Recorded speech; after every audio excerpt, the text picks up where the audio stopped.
We can start, Swamiji, whenever you're ready, we can start. Yeah.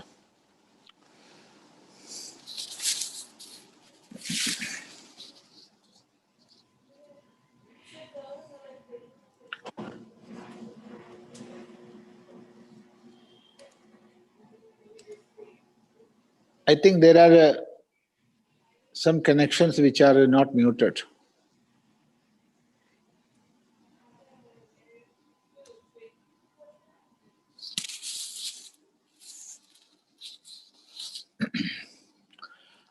Om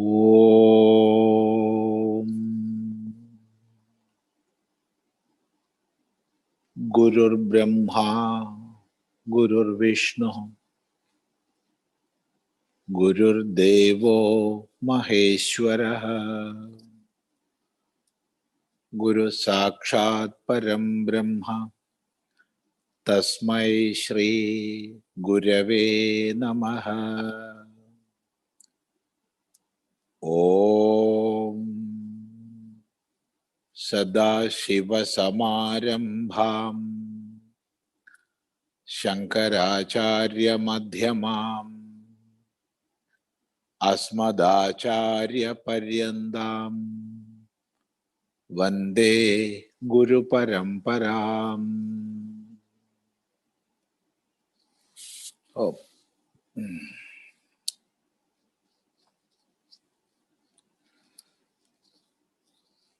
In this satsanga,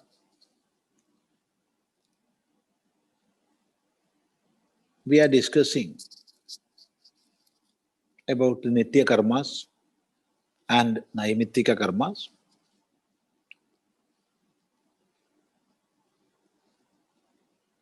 And after Nitya Karmas, now we are taking Naimittika Karmas one by one. And as a part of that, we have seen the first 4 samskaras. That is Garbhadhana, Pumsavana, Simandonnayana, and Jata Karma. Then after this Jata Karma, which is the 5th samskara,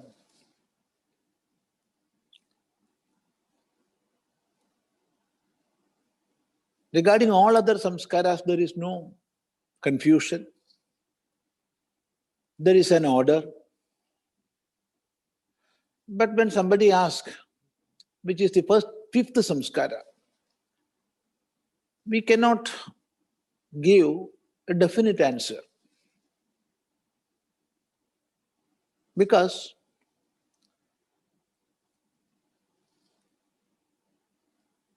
there are 2 samskaras, namely Namakarana and Nishkramana.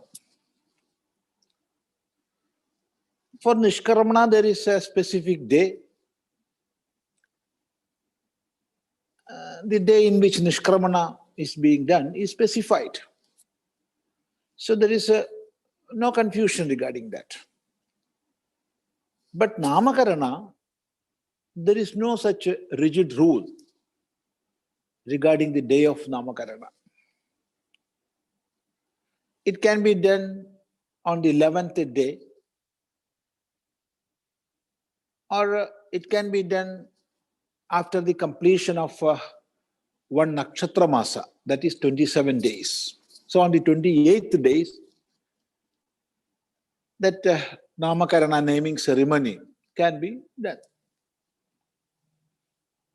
Or within 1 year,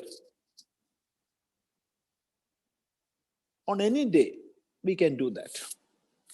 So there is no hard and fast rule regarding the day of Namakarana. But Nishkramana is on a specific day. That is on the third Krishna Tritiya. So third Krishna Paksha Tritiya means it will be in between 2.5 months and 3.5 months. So if we are doing the Namakarana Samskaara on the 11th day, it will be the 5th.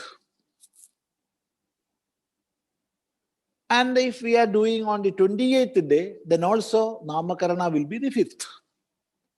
Then Nishkramana will be the 6th.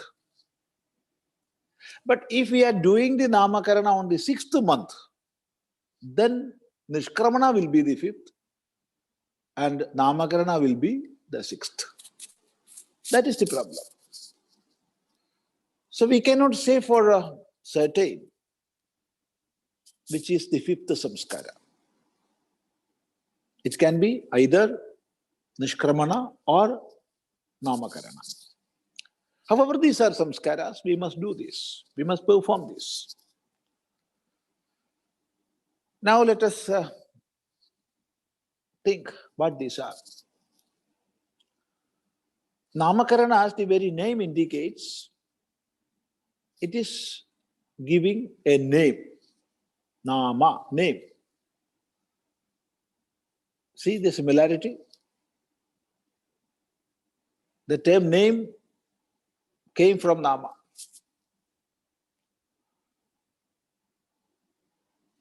So Nama is the name.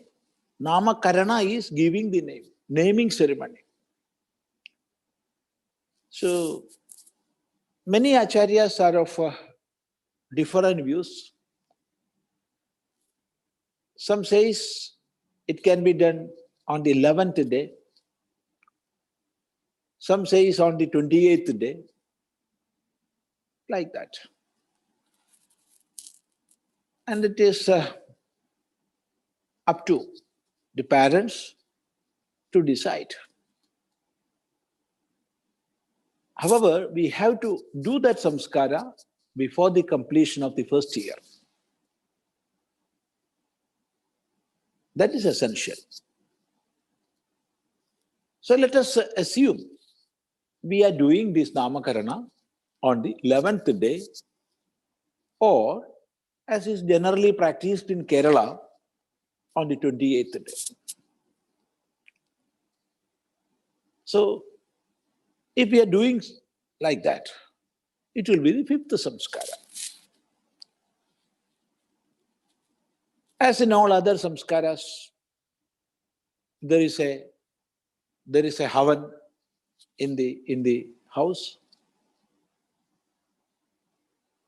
and both mother and father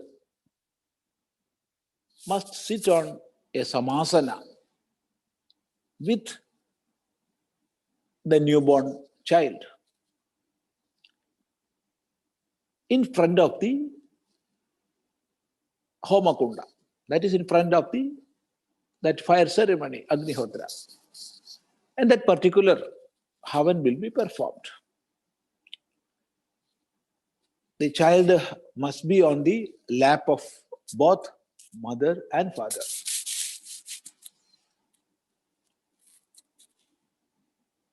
And after that ritual, a meaningful name must be given.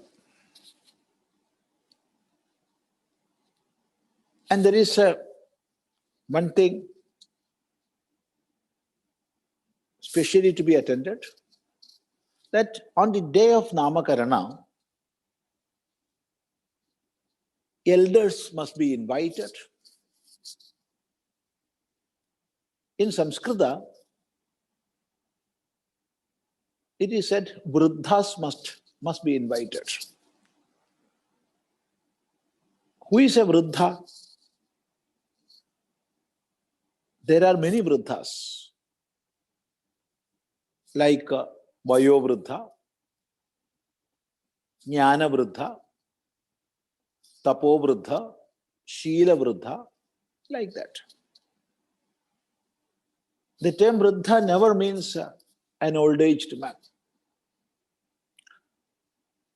an old man. No. Of course, it is Vayovruddha. Vayovruddha is an old man. But a scholar is a Jnana Vruddha. Then there is Tapovruddha, a man of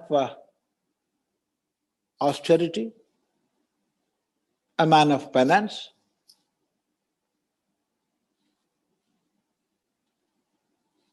And there is Sheela Vruddha. Sheela Vruddha is one who is famous because of his Sheelas, that is his social manners,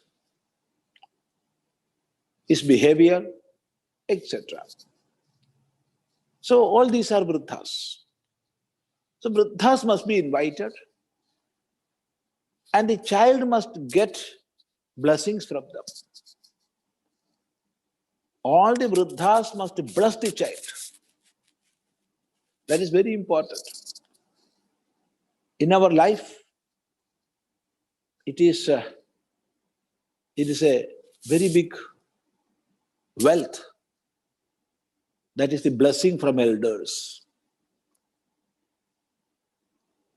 How it works, we cannot explain. We cannot explain physically. But the blessings from elders, it's a great wealth. It is the biggest wealth we can have in this life. So the child at this stage must get blessings from elders. And on that auspicious occasion, after the Agnihotra, that is a specific ritual in connection with the Namakarana ceremony, the child must be given a name, and that name must be meaningful.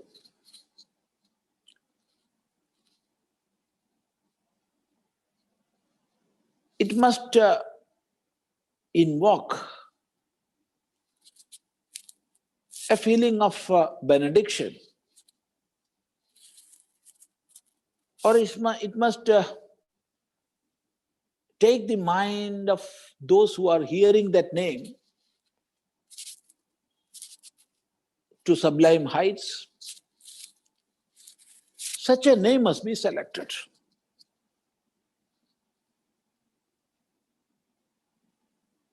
Nowadays, I have heard there are so many books available in the market wherein there are many names for boys and girls.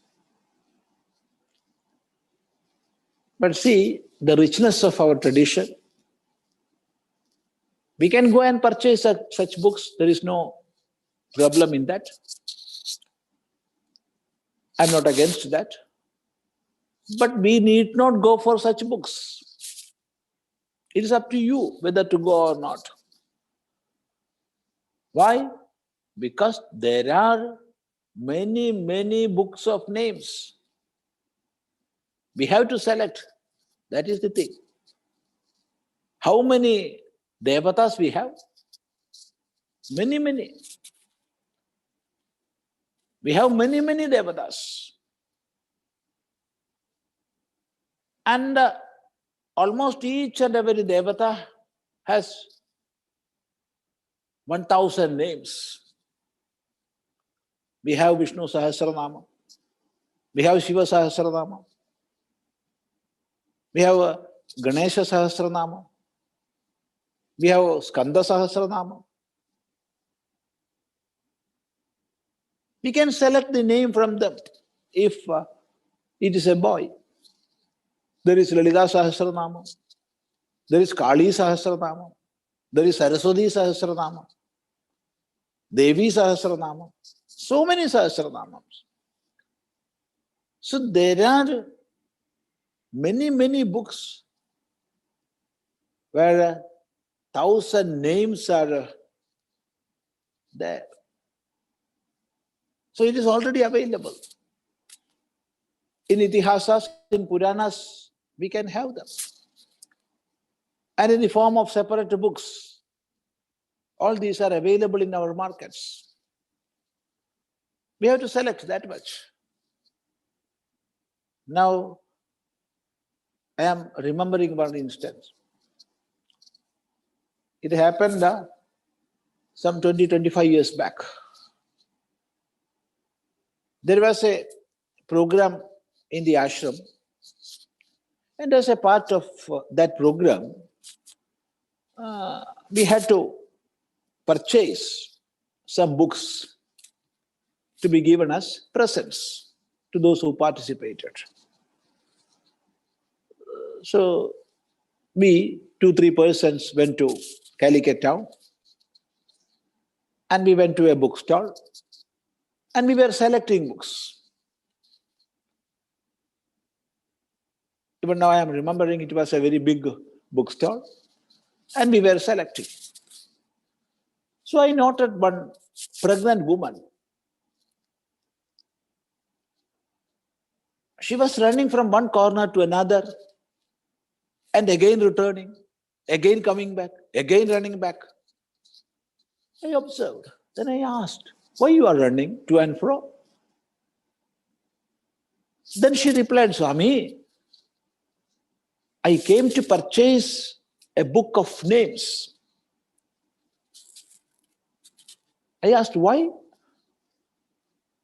You see, I am pregnant and I am going back to Europe. My delivery will be there. And before going, I want to purchase this book. There are 1,000 names for boys, 1,000 names for girls. So such books I want to purchase. But I failed to locate. I failed to locate. So I am searching here and there. Then I told that woman, oh mother, there is that book. I have seen that. In that rack, it is there. Then saying a thank you, she ran to that cupboard and immediately came back. No, Swami, it is not there. Then I told her, yes, it is there. I have seen. No, Swami, it is there. Then can you please come with me and help me? Of course, I will come with you. So I went with her. And I took one book of Vishnu Sahasranama and another book of Lalita Sahasranama. I gave to her.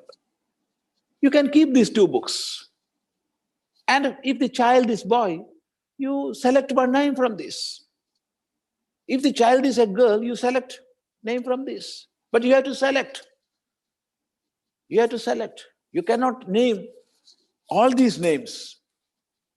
For example, there is a name, Panchaprayadanasina. So when somebody asks, what is the name of your daughter? My daughter's name is Panchaprayadanasina. How it will be? Huh? So you have to select. There are many names. You have to select from that. You cannot name your daughter like Panchaprayadanasina. No. Panchabrahma Swarupini. No. Chidakni Gundha Sambhuda. No. So we have to select from that. But you listen, there are many books wherein thousands of names, most auspicious names are there. So we need not go here and there for newer and newer names. They are there. Meaningful names. We have to select. And after that naming ceremony, there must be a feast in that home. All invited guests especially elders, must be given feast. See, if you give me 10 rupees, I will smile, but I will think within, why this fellow didn't give me 100 rupees? He gave me only 10 rupees. Then if you are giving me 100 rupees, I will think, why? He could have given 500 rupees.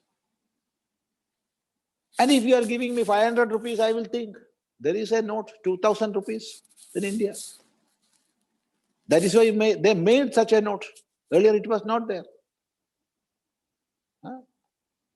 2000 rupees note was made to be given as dakshina.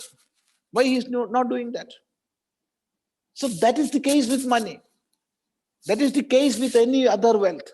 But food, there is a point of time when you are full, you will be satisfied, you will be happy, and you will say, no more, please. It is enough. It is enough. Now I am full. I'm happy. Don't give me more. So that satisfaction will be there. So give feast to all with all love and care. And again, before leaving that home, all the elders must bless that child. There are mantras like Pasyema Sharadashadam, Jivema Sharadashadam, Prabhavama Sharadashadam. Such mantras are there.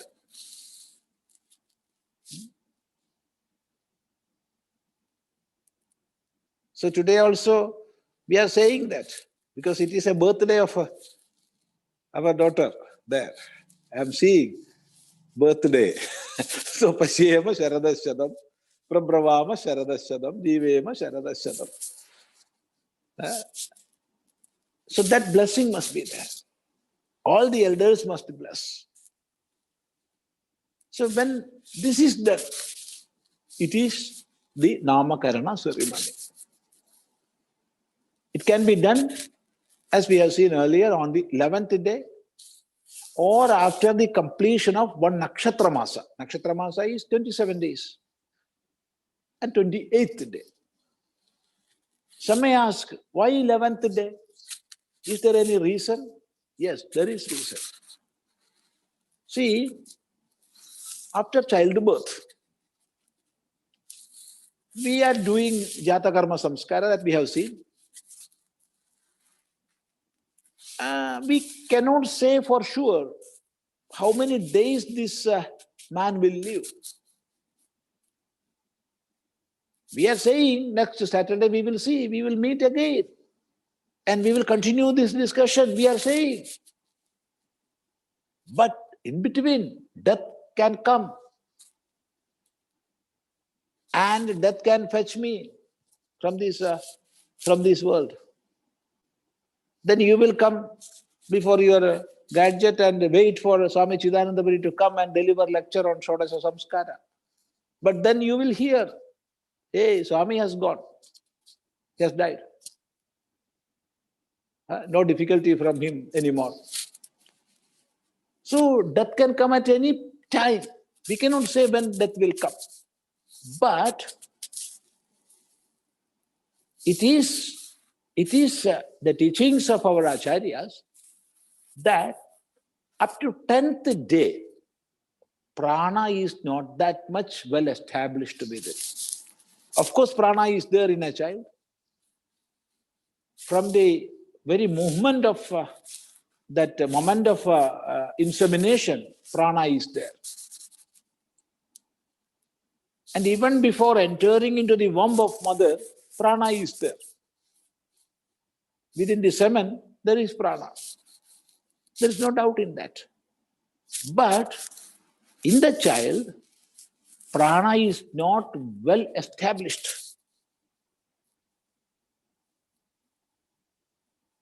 That will take 10 days. All the pranas to settle down and distribute their works, especially upapranas. For them to settle in the body and function in the proper order, it will take 10 days. How the modern medicine is considering all these things, I don't know. But this is the teachings of our Acharya. So after 10 days, that naming ceremony is advocated. So we can do it on the very next day, that is 11th day. And there is much connection between Nakshatra Masa and our human body.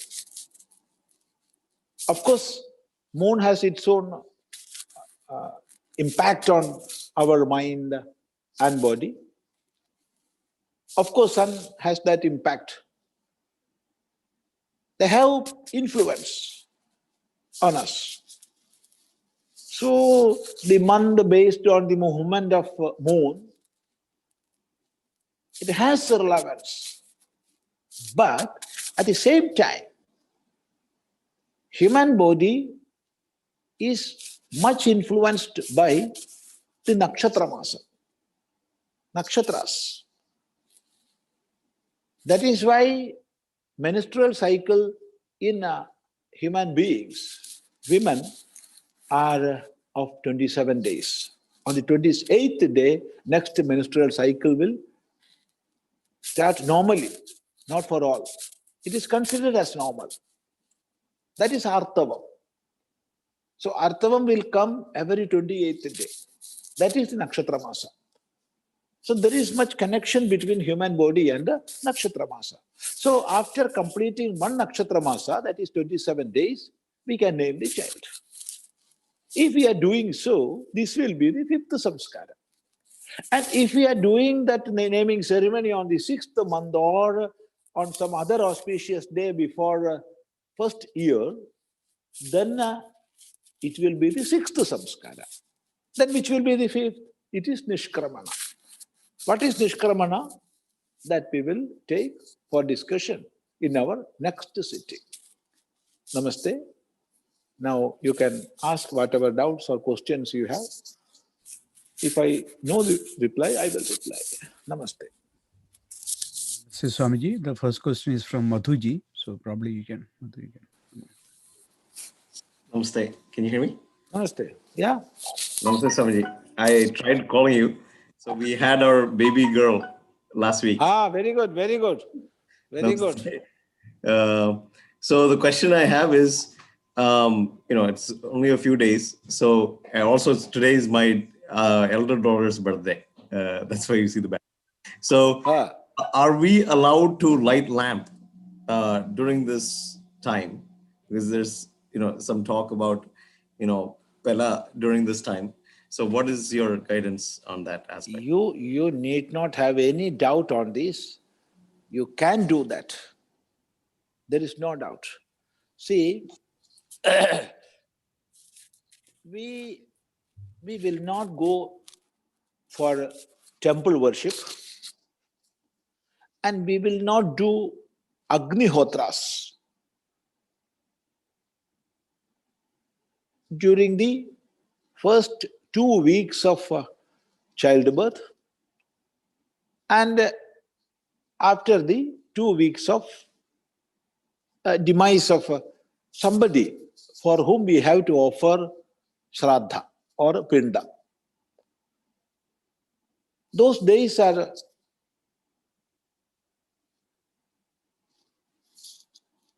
in Malayalam we call it Pula.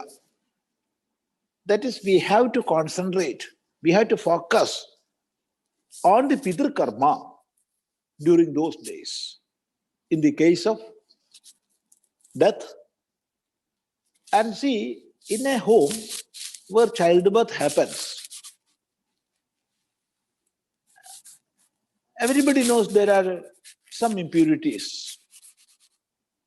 There are some impurities. And there is the chance for spreading contagious diseases. Because the newborn child, that child do not have enough resistance power. So after drinking the milk, not milk, actually it is not milk, It is full of medicine. It is full of medicine to give proper resistance power to the newborn child. After drinking that from mother, child will develop that resistance power slowly. So we have to be away from the society for at least 2 weeks. And as a part of observing our purity, we need not or we must not go to temples or for yajna-shalas. All other rituals in our homes, like chanting of mantras, chanting of namas, lighting lamps, all these we have to do as regularly. There is nothing wrong in that. There is nothing wrong in that.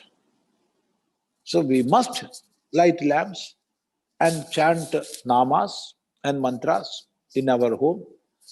And the newborn baby, he or she must hear such namas. So make it a point. When we chant, the newborn baby, she or he must hear our namas. That samskara will develop. So don't hesitate to do that. Please do that. There is nothing wrong in that. Namaste. Yes, Swamiji. The next question is from Sadiji. Sadiji, you can unmute yourself and you can ask. Namaste, Swamiji. Namaste. Namaste. It's Sati here. I have a couple of questions, Swamiji. My first question is, what time exactly the Atma enters the body? And my second question is about Pralaya. It's not related to today's topic. Can you please explain the different types of Pralayas and the subtle body, in which all pralayas it is retained and which it really merges with the consciousness? Thank you. Namaste. See, when we are considering what Atman is the existence absolute, Sat, and knowledge absolute, Chit, and bliss absolute, Ananda. This Chidananda is not coming and going. It is not entering and exiting. It is the all-pervading principle. Because of this absolute existence, all the phenomenal world, with all its particles, do exist.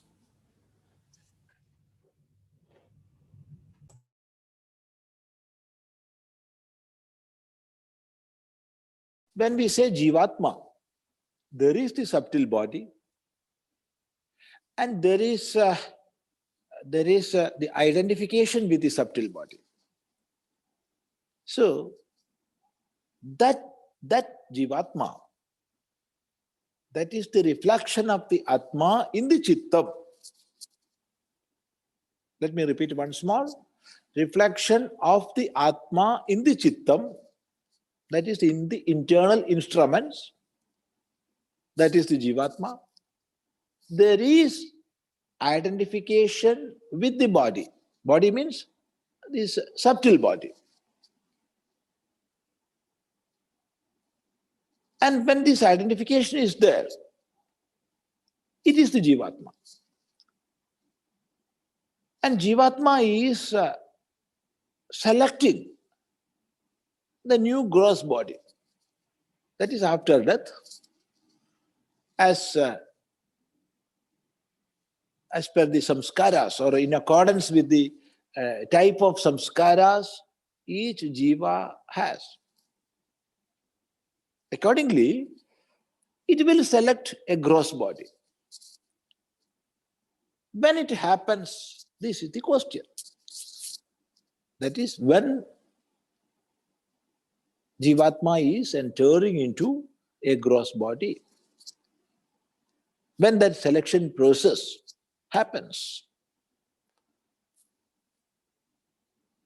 there are different opinions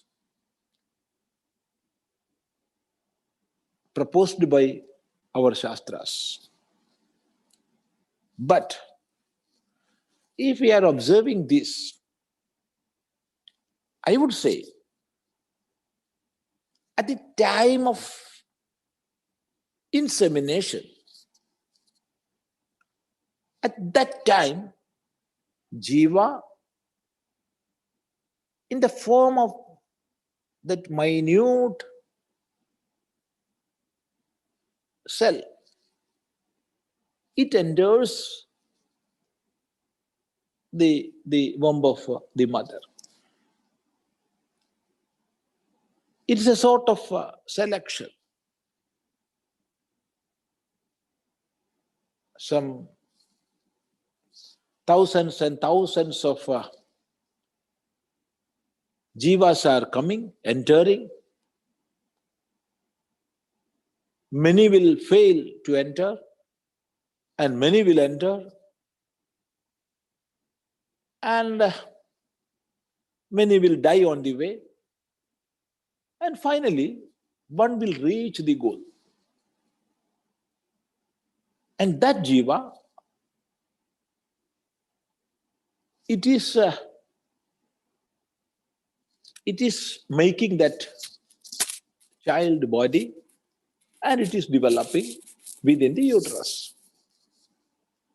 So when jiva is entering at the time of insemination, it is the time when jiva is entering in the form of shukra. That is the time. And then what is happening? All developments are happening. But many times, some acharyas are opining, when that heartbeat starts, it is at that moment jiva is entering. But if we think logically, we cannot accept that view. Because that starting of heartbeats or functioning of lungs or functioning of other inner parts, all these are natural development of that child. It is the child. I am calling it the child. Huh? So, at the time itself, jiva is there in the form of the child, and the body is developing afterwards. Of course, there will be difference of opinions regarding this aspect. Many acharyas are saying on the third month, jiva is entering, or in between third and fourth month, jiva is entering. After Pumsavana Samskaara, jiva is entering. No. When we approach logically, we cannot accept that view. What is happening is natural development of the body. Yes, now coming to your second question, it was regarding pralaya. And how many pralayas are there? And in which pralaya, subtle body gets what we can call extinguished? Which is that pralaya? This was the question. See, pralaya is prakarshena layam yati, where everything is dissolving. The state of dissolution is pralaya. It is not an end. Pralaya is not an end. It is a state of dissolution.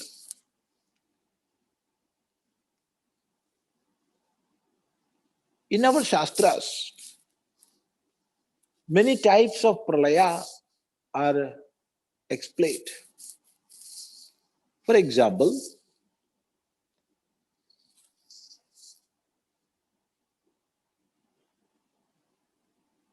each yuga has a yuga santhya. It is not pralaya. There is no pralaya, but there is a yuga santhya. And after that yuga santhya, next yuga will start.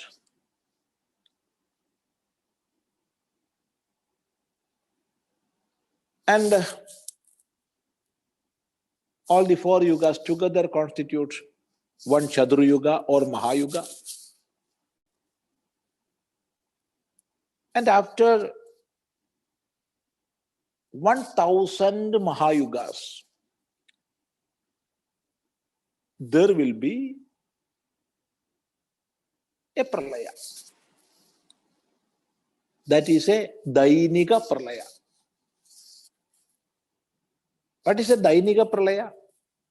See, Sahasra Yuga Paryandam Ahar Yad Brahmano Vidu. 1000 yugas, 1000 Mahayugas. It will be equivalent to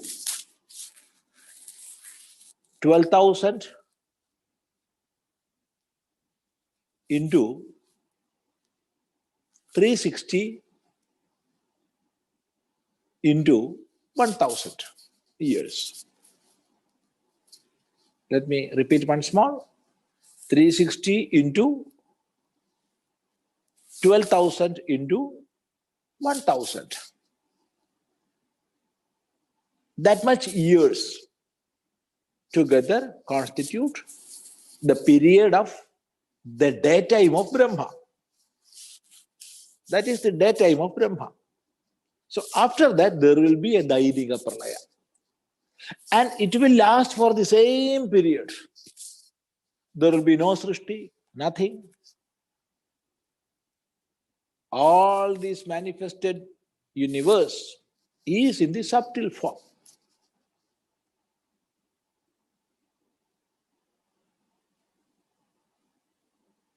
And such Dainika Pralayas will be repeated again and again. And the lifespan of Brahma is such 36,000 days. So 36,000 Dainika Pralayas will happen. That will be end of the Brahma. And then Mahapralaya will happen. In this Mahapralaya time, of course, all these samskaras, all the subtle things will go to the causal plane. And from that causal plane, again everything will be repeated. The next Brahma will come and the drama will repeat. So this is the concept we can have from our Puranas. But we have to remember one thing. All these things we are speaking only from the belief or the faith we have in our Shastras. Because if you are something connected with the Atman, or if you are asking something connected with our daily things or the rituals we have to do on a daily basis, or things connected with Atman, then we can reply without any doubt or confusion. because such answers will come from the heart. We are not thinking. It will come out from the heart. But these like things, we do not have such experience. And things connected with Swarga and Naraka, hell and heaven, we do not know. We are not seen. We didn't have that experience. So what we are speaking about them are those things written in the books. And from our faith, we are speaking that. So all these are some propositions or some opinions of different acharyas. And therefore, there will be definitely difference of opinions. So we need not quarrel based on these things. Namaste. Thank you, Swamiji. Namaste, Swamiji. Can you hear me? Yeah. Okay. So I'll give you the context before I ask my question. Like, I have gone through the autobiographies of certain Mahatmas, and one common theme I noticed there is that, for example, in the case of Paramahamsa Yogananda, he went to his, he goes to some evolved souls, like, and those Gurukanmar advise him that, okay, even on very trivial things like say after a few years, you'll go and have strawberries at a certain place in a foreign country. So, and certain other life events also they are able to exactly tell. So my question is, we as, talking about we ordinary people, not those Mahatmas, are our lives also predestined in a certain way? The reason I'm asking is, like say in your personal life, you can have an experience like one of your most loving family members would do something to you that not even an enemy would do. So at these junctures in our life, can we take, can we take solace in the fact that these things are predestined and therefore not worry? So can understanding those life events that we have in our personal lives in this manner that things are already predestined, reduce our suffering and reduce our worry on about those things? Yeah. I hope I made myself clear. Yeah. It's clear. Your doubt is clear. See, you must not worry. That is the first thing. When the dear and near people, they are creating problems or they are making you suffer, you must not worry. You must keep the calmness. You must keep the equanimity within. This we must. Otherwise, we will suffer. Why they are doing that? To make us suffer. If we are suffering, they will enjoy. There is nothing. So we must not worry. We must not suffer. We must accept all these dualities in our life. Now, let us come to the point. Let us come to the point. If we are accepting the vision of science, or we can say like this, if we are accepting the way of science, we must accept one theory, and that theory is Karya Karanavadam. If there is an effect, there must be a cause. Without a cause, an effect will not happen. This is the Karya Karanavadam. If we are not accepting this Karya Karanavadam, we cannot accept any science. Because all scientific methods are based on this principle.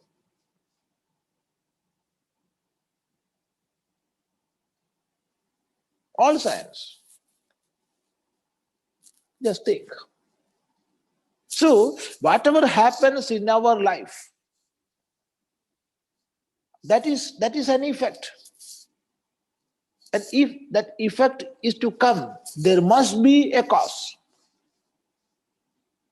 And where we will locate that cause? See, for all, for example, if an earthquake happens, the effect of that earthquake will spread around. And it may be sometimes hundreds and hundreds of kilometers, miles. But invariably, there will be an epicenter. Those who are expert in analyzing that, such scientists will locate the epicenter. This is the epicenter of that earthquake. In the same way, for each and every problem that is happening, there will be an epicenter. There must be. And where we will locate? Naturally, in our social life, we will find easily that epicenter in others. She gave me such problem.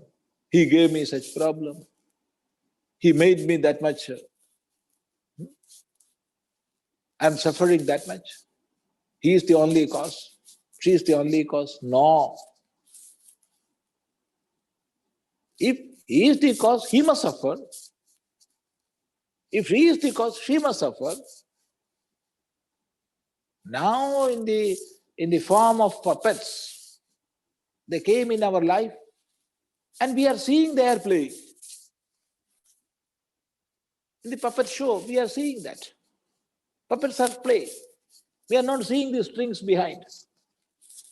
In the same way, when we are seeing somebody else is giving me such and such suffering, we will easily locate, identify that is the problem, there the epicenter is staying. No. Because I am having that suffering and that is the effect. If that is the effect, cause must be myself. If I cannot see that in this life, it must be a part of that balance which has been carried forward. Normally, in this life, we are seeing what is happening after a certain age. And as far as our memory allows, we will recognize everything. We will memorize everything. But after that, we will not remember. We will not have that memory.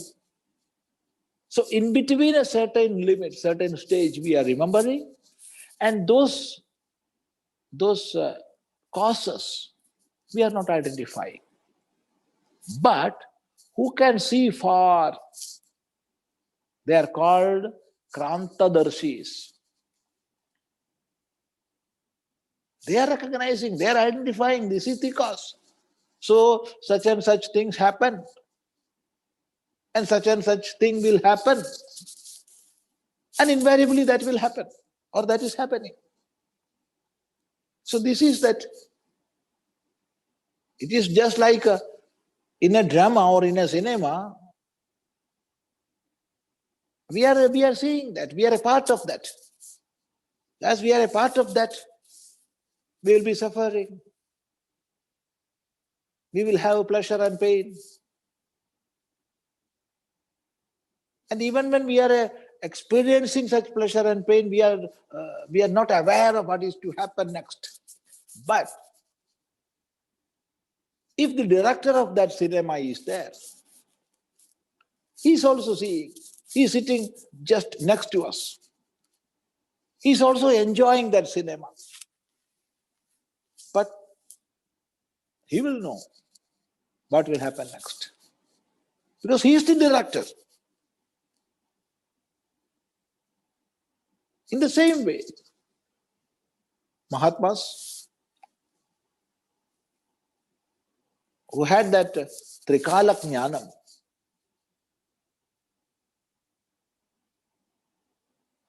they know what happened.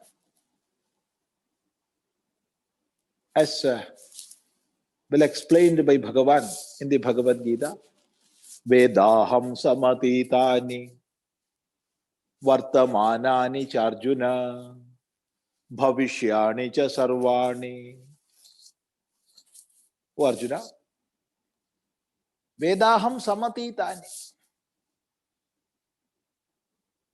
I know what has been past.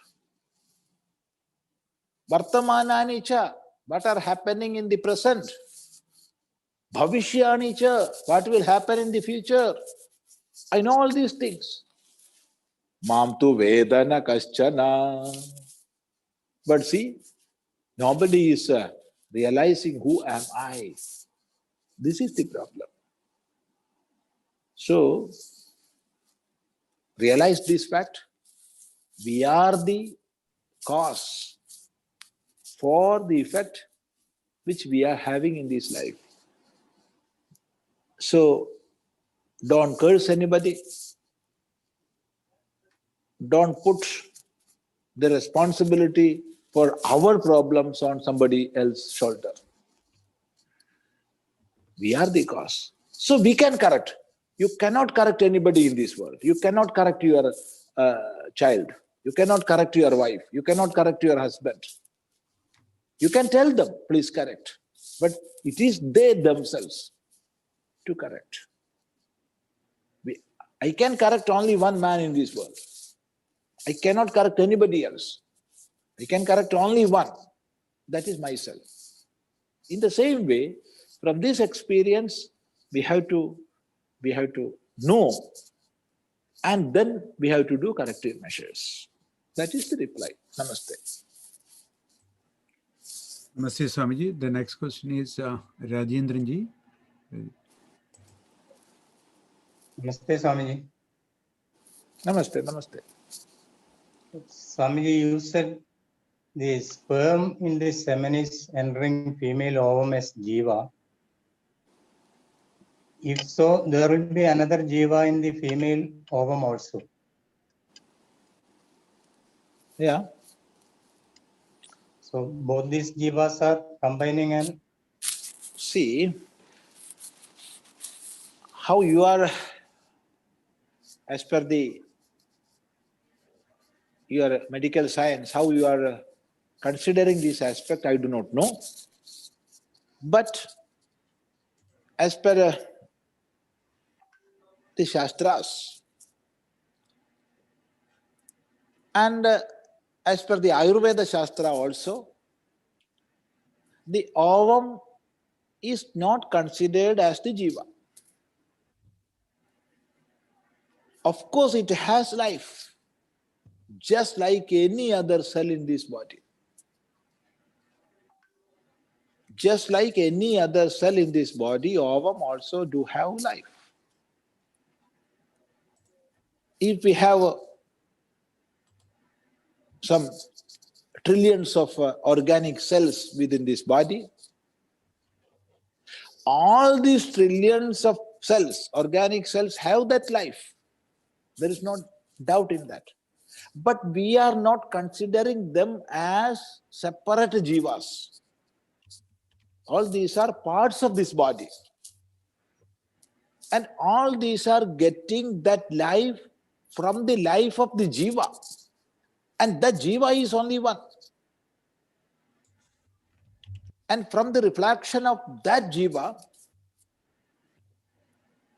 mind is enlightened, intellect is enlightened, then organs of action, senses of cognition, the whole body is getting the light of the jiva.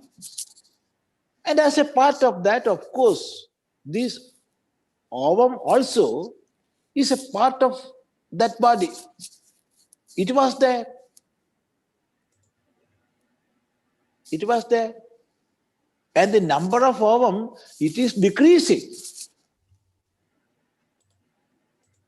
The highest number of ovum is in the girl, at the time of, or even before that, of childbirth, the number is decreasing. So it is a part of that body. It is part of the female body. And when that maturity comes, that ovum is waiting for a jiva. And it will wait for some days. And then crying, it will get out of that female body with all her friends. Then the next will come. It will wait. So we are not considering the ovum as a separate jiva. Whereas the cells in the semen, if there are 10,000 or 1 million, all the cells have jiva. All these are jivas. Some have lifespan of some seconds, or some have even lesser lifespan. Some may stay for some minutes. And only one will reach that shelter, and that jiva which reach that shelter will survive. And when it comes, then the light of that jiva, it gives that energy, that reflection and all. And the ovum slowly becomes the child or the body of the child. And of course, there is the mutual, what we call superimposition like that. So it is the way our acharyas are explaining this. Namaste. Kamalaji, next question, Kamalaji. You have to unmute yourself, Kamalaji.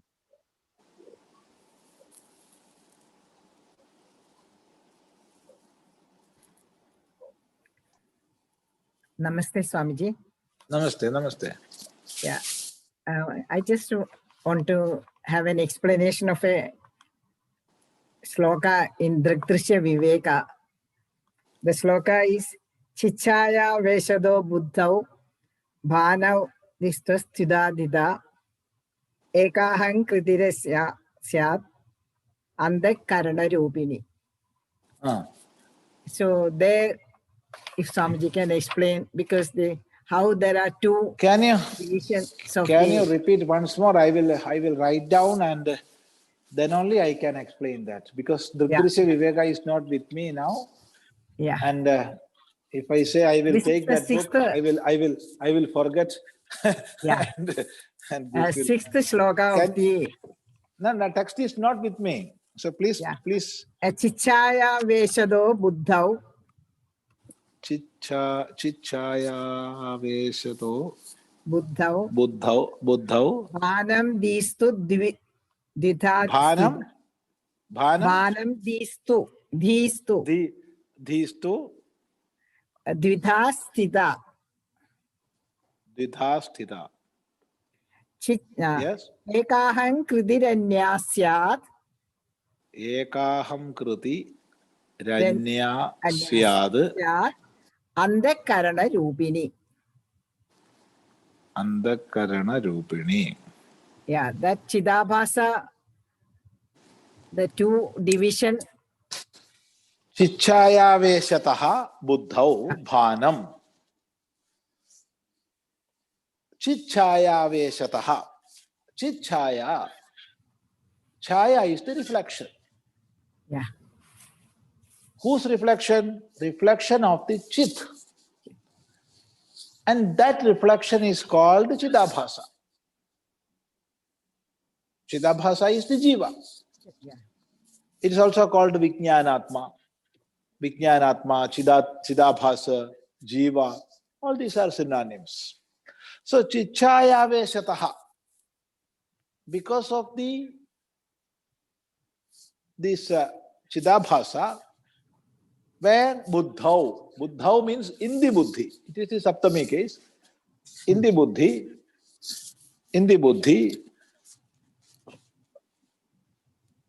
bhanam, these two. This is the third, no?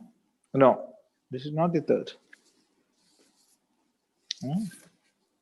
Bhanam. Sixth. Bhanam, these two, didhastita. Yeah.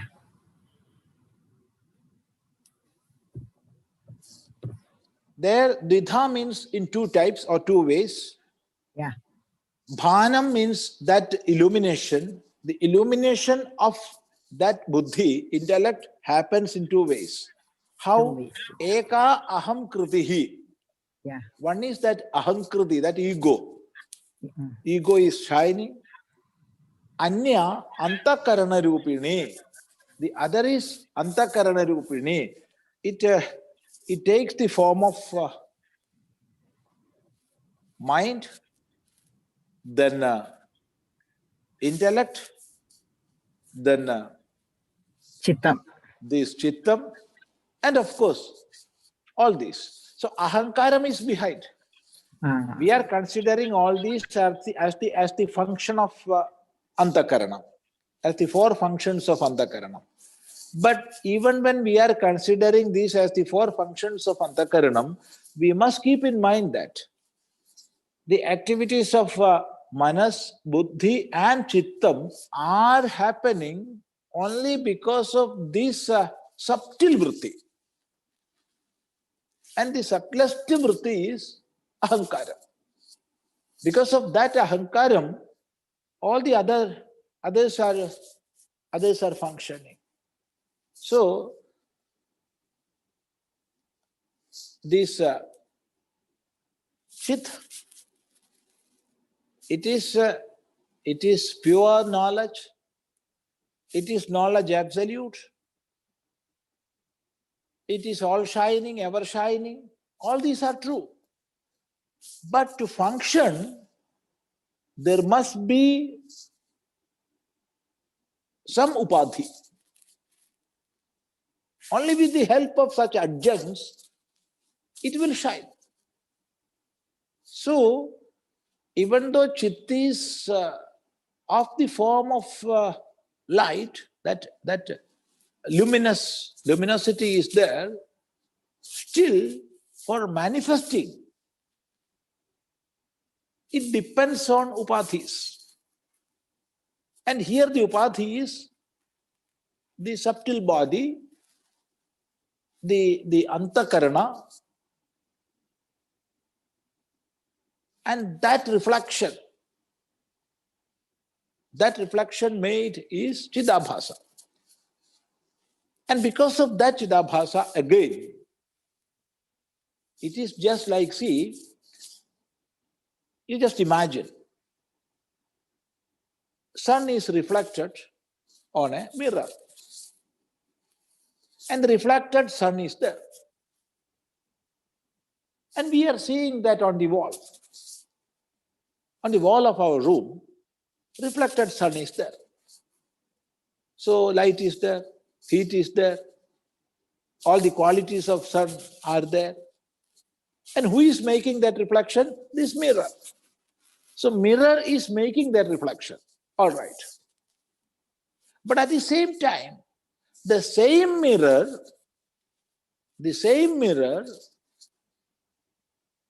which is making the reflection of that sun is influenced or is having that impact.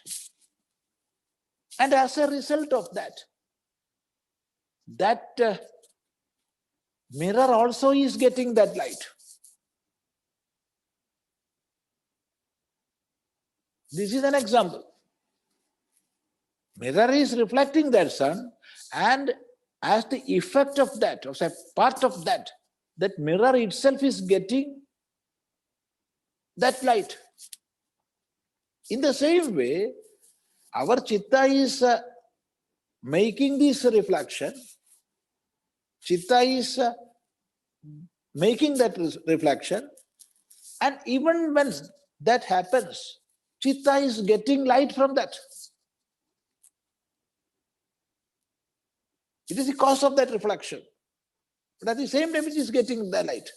And as the effect of that light, what is happening? It turns into two. One is the functions like manas, buddhi, and chitta. That is antakarana rupini.